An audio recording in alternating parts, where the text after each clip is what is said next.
There is a hidden setting inside your phone that decides what you are allowed to see on YouTube. And once you turn it off, everything changes. Let me show you where it is. First, just open YouTube app. After that, click in your profile picture in the bottom right. After that, click in the gear icon in the top right. After that, select General, and you see here restricted mode.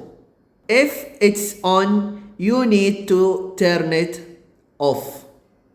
Yeah, this is what you need to do. I hope this video is helpful, and don't forget to subscribe to my channel. Thank you for watching, and see you in the next video.